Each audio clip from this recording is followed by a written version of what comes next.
क्या आप जानते हैं, रामायण जैसी महान गाथा की शुरुआत एक श्राप से हुई थी। एक ऐसा श्राप जिसने देवताओं की योजना को ही बदल दिया और जिसने जन्म दिया मर्यादा पुरुषोत्तम भगवान श्री राम को। आज हम सुनेंगे उस रहस्यमय कथा को जिसमें भक्ति, अहंकार और दैवीय विश्वासघात तीनों एक साथ जुड़े हैं। ये है कहानी देवर्षि नारद के श्राप की, जिसने रचा रामायण का बीज। बहुत समय पहले देवर्षि नारद गहन तपस्या में लीन थे। उन्होंने वर्षों तक कठोर साधना की और अंततः भगवान विष्णु के दर्शन पाए। भगवान विष्णु प्रसन्न होकर बोले, नारद, तुम्हारी तपस्या से मैं प्रसन्न हूँ, वर मांगो। नारद जी ने विनम्रता से कहा, प्रभु, बस इतना वर दीजिए कि मुझे कभी कामदेव न जीत सके। विष्णु जी ने कहा, तथास्तु। परंतु धीरे धीरे नारद जी के मन में एक सूक्ष्म अहंकार उत्पन्न हुआ। सीन छी आब स्याह, अब तो मैंने कामदेव को जीत लिया, संसार में कोई मुझे नहीं हरा सकता।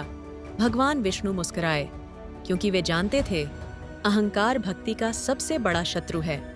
कुछ समय बाद विष्णु जी ने एक माया नगरी रची, जहां एक अद्भुत राजकुमारी विष्णु माया का स्वयंवर आयोजित होने वाला था। नारद जी भी वहां पहुंचे। राजकुमारी को देखकर वे चकित रह गए। वह सौंदर्य में अप्सराओं को भी मात दे रही थी। नारद जी के मन में भाव आया, काश ये राजकुमारी मेरी पत्नी बन जाए।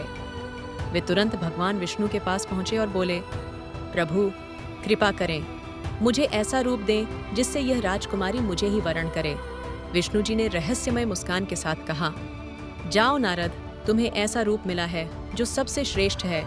नारद जी हर्षित होकर स्वयंवर में पहुंचे, लेकिन जैसे ही वे सभा में आए, सब हंसने लगे।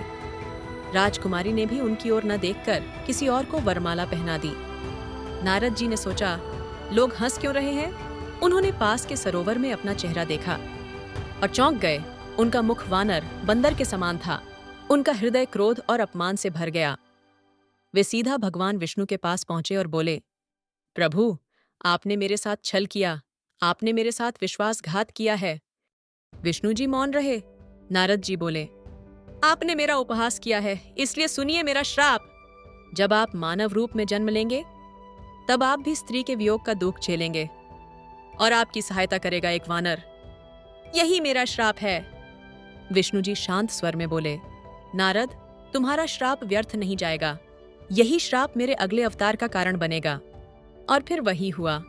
विष्णु ने राम अवतार लिया, सीता जी के वियोग में तड़पे और अंततः वानर सेना की सहायता से रावण का नाश किया। नारद का श्राप ही वह कारण बना जिससे रामायण की कथा प्रारंभ हुई। ये कथा हमें सिखाती है, कभी कभी श्राप भी एक आशीर्वाद बन जाता है।